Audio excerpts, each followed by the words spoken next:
মাত্র কয়েক ঘন্টার ব্যবধানে 6টি ফুটফুটে নবজাতকের মৃত্যু হলো। আর এই চরম অবহেলার দায়ে শেষ পর্যন্ত লাইসেন্স বাতিল করল রাজধানীর নামকরা মগবাজার আরদিন হসপিটালের। স্বাস্থ্য অধিদপ্তরের এই কঠোর সিদ্ধান্তে তোলপাড় সারা দেশ। কিন্তু ঠিক কি ঘটেছিল সেই রাতে? কেন সরকার এত কঠোর সিদ্ধান্ত নিতে বাধ্য হলো? আসুন এই ভিডিওটাতে সত্যতা যাচাই করা যাক।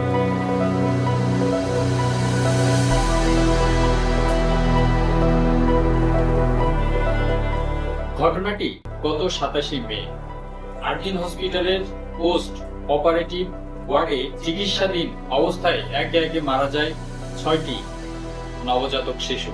একটি হসপিটালের আইসিইউ বা পোস্ট অপারেটিভ ওয়ার্ডে অল্প সময়ের মধ্যে এতগুলো শিশুর মৃত্যু কোনো সাধারণ ঘটনা হতে পারে না। স্বাভাবিকভাবে চারিদিকে শোরগোল ছড়িয়ে পড়ে। ঘটনাটি সত্যতা এবং কারণ উদ্ঘাটনে মাঠে নেমে পড়ে স্বাস্থ্য মন্ত্রণালয়ের বিশেষ তদন্ত কমিটি যখন তাদের রিপোর্ট জমা দেয়, তখন যে ভয়াবহ তথ্য সামনে আসে তা রীতিমতো গা শিউরে ওঠার মতো। রিপোর্টে বলা হয়েছে, যে রুমে নবজাতকদের রাখা হয়েছিল, প্রথমত সেখানে পর্যাপ্ত আলো বাতাস চলাচলের কোনো ব্যবস্থা ছিল না।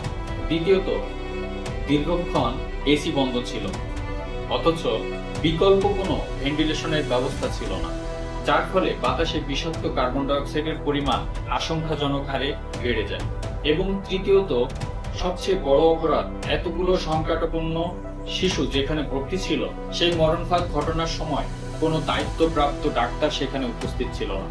এই চরম অবহেলার প্রমাণ পাওয়ার পরে স্বাস্থ্য অধিদপ্তর হাসপাতাল কর্তৃপক্ষের কারণ দর্শানোর নোটিশ পাঠায়। কিন্তু 8 দিনের দেওয়া সরকারের কাছে জবাবদিহিতা অস্পষ্ট এবং অসন্তোষজনক মনে হয়, যার ফলে 11 জুন 1982 সালের অর্ডিন্যান্স অনুযায়ী হসপিটালটির লাইসেন্স বাতিল ঘোষণা করা হয়।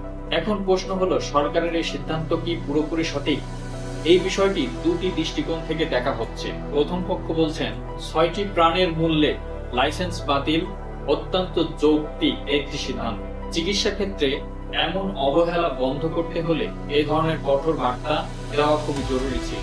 কিন্তু অন্য পক্ষের মতে, আরদিন হসপিটালটি মূলত মধ্যবিত্ত ও নিম্নবিত্ত মানুষদের কম খরচে ভালো চিকিৎসার বড় একটি ভরসা ছিল। হুট করে হসপিটালটি বন্ধ করে দেওয়ায় হাজারো সাধারণ রোগী ও গর্ভবতী মায়েরা চরম বিপাকে পড়েছে। লাইসেন্স বাতিল না করে যদি দায়ী ব্যক্তিদের জেল ও জরিমানার মাধ্যমে তাদেরকে শাস্তি দেওয়া হতো এবং হসপিটালটি সচল রাখা হতো, তাহলে হয়তো সাধারণ মানুষদের এত ভোগান্তিতে পড়তে হতো না। আইন অনুযায়ী আরদিন হসপিটাল কর্তৃপক্ষ আগামী 30 দিনের মধ্যে এই সিদ্ধান্তের বিরুদ্ধে আপিল করার সুযোগ রয়েছে।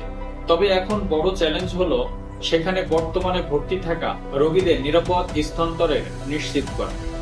সরকারের এই কঠোর সিদ্ধান্তকে আপনি কিভাবে দেখছেন?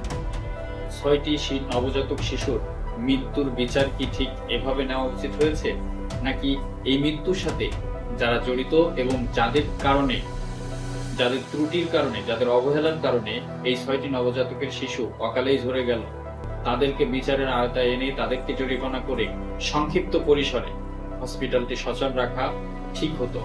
আপনার মতামত কোনটি? অবশ্যই আমাদের কমেন্টে জানাবেন। দেখা হবে অন্য কোনো ভিডিওতে। সেই পর্যন্ত সবাই ভালো থাকুন, সুস্থ থাকুন। ধন্যবাদ সবাইকে।